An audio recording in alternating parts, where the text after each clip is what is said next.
যে বেসিক না জানলে কিছু হয় না। হ্যাঁ, আমিও স্বীকার করতেছি বেসিক না জানলে কিছুই হয় না। আমি জব সলিউশনটা কিভাবে পড়ি। Hey everyone, welcome to my channel, welcome to a new study blog. তো আজকে তোমাদের সাথে শেয়ার করব অনেক অনেক রিকোয়েস্টেড একটা ভিডিও। সেটা হচ্ছে অনেকেই আমার কাছে জানতে চেয়েছো যে জব সলিউশনটা কিভাবে পড়তে হয়। তো আজকের ভিডিওতে আমি যেভাবে জব সলিউশনটা পড়ি, জব সলিউশনের কোশ্চেনগুলো পড়ি, সেগুলোই আজকে তোমাদের সাথে শেয়ার করব। তো এখন হচ্ছে আমি আপাতত প্রাইমারি শিক্ষক নিয়োগ পরীক্ষাকে সামনে রেখেই পড়াশোনা করছি, যেহেতু হচ্ছে জানুয়ারির 2 তারিখে প্রথম এবং দ্বিতীয় ধাপ দুটারই একসাথে পরীক্ষাটা হবে।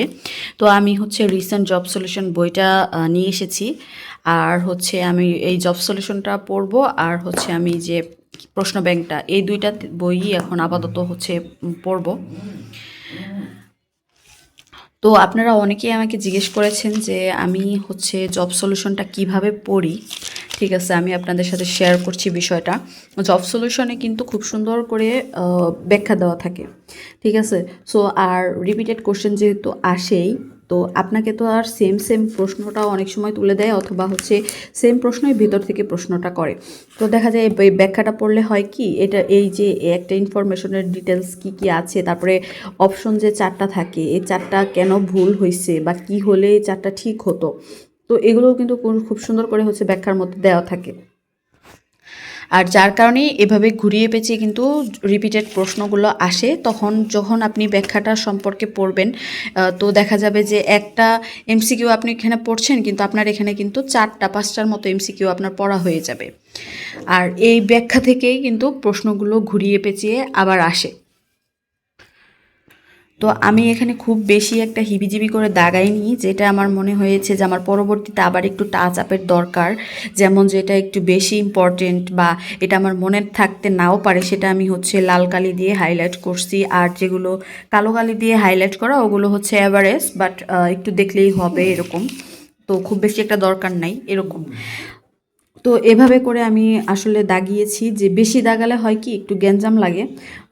তো এর জন্য আমি একটু আমার যেগুলো যেগুলো একদমই হচ্ছে দরকার বা মনে হয়েছে যে কমন, আর যেগুলো আমি এমনি রেগুলার পারি, সেগুলো আমি দাগাইনি। আর এখানে আমি যেটা করেছি, লিটারেচার থেকে এবার দেখলাম একটু কম প্রশ্ন এসেছে 49তম বিসিএসে। তো এখানে আমি লিটারেচার পার্টটা আমি হচ্ছে নীল কালার মার্কার দিয়ে দাগিয়ে রাখছি, যাতে করে আমার পরবর্তীতে লিটারেচার, যেহেতু ইংলিশ লিটারেচার খুব একটা বেশি মনে থাকে না। আর আমি যেটা লিটারেচারের ক্ষেত্রে আমি যে কাজটা করি, সেটা হচ্ছে এই পুরাটা আমি চ্যাটজিপিটিকে দেই, আর বলি যে এটার যে মানে সারমর্মটা বা এটা গল্পটা কী নিয়ে, তো সেটার সারমর্মটা আমি হচ্ছে চ্যাটজিপিটি থেকে আর কি দেখে নিয়েছি, যাতে করে অনেক সময় হয় কি গল্পের ভেতরের কাহিনীটা মনে থাকে কিন্তু বেশিক্ষণ। তো আর লিটারেচার পড়তে গিয়ে যে স্পেলিং, তারপরে হচ্ছে প্রনাউন্সিয়েশন, এগুলো আসলে উচ্চারণ করতে যে আমার দাঁত ভাঙা মতো অবস্থা। আমি জানি না আমার সাথে এরকম হয় কি না। তো আমি হচ্ছে লিটারেচারের এইটা হচ্ছে চ্যাটজিপিটিকে জিজ্ঞেস করি, তারপরে হচ্ছে ওইখান থেকে আমি এটার কাহিনীটা জেনে আর কি পড়তেছি। তারপরে হচ্ছে এই তো এইভাবেই আমি হচ্ছে জব সলিউশনটা দাগিয়ে দাগিয়ে পড়ি। দেখা যাক পরীক্ষায় কতটুকু কমন পড়ে, আর আমি আসলে জব সলিউশনটা কতটুকু পড়তে পারি। আমার মনে হচ্ছে যে জব সলিউশনটা আমার আরও আগে কেনা উচিত ছিল, যদিও আমার আগের জব সলিউশন আছে, কিন্তু আমার কাছে এখন মনে হচ্ছে যে প্রশ্ন কিন্তু আগের ধারায় এখন হয় না, প্রশ্নের মানটা এখন কিন্তু একটু পরিবর্তিত হয়েছে। সো এখন যেই পরীক্ষাগুলো হচ্ছে, এই পরীক্ষাগুলোর প্রশ্ন কিন্তু অবশ্যই অবশ্যই আমাদের জানা থাকা উচিত যে কীরকম পরীক্ষা হচ্ছে বা কীরকম প্রশ্ন আসতেছে। যার কারণেই কিন্তু জব সলিউশন পড়াটা হচ্ছে মাস্ট আমার কাছে মনে হচ্ছে। এটা আমার প্রেফারেন্স। আমার কাছে মনে হয় যে স্বল্প সময়ে যদি আমি প্রস্তুতি নিতে চাই, তাহলে এর থেকে শর্টকাট ওয়ে আর হয় না। পরেও হচ্ছে বেসিক থেকে ধারণা, অনেকেই বলবে যে বেসিক না জানলে কিছু হয় না। হ্যাঁ, আমিও স্বীকার করতেছি বেসিক না জানলে কিছুই হয় না, আমিও একমত। কিন্তু তারপরেও চেষ্টা তো করতেই হবে, পরীক্ষায় যেহেতু বসবো, কিছু একদম না পারার থেকে কিছু কিছু পেরে যাওয়াটা বেটার।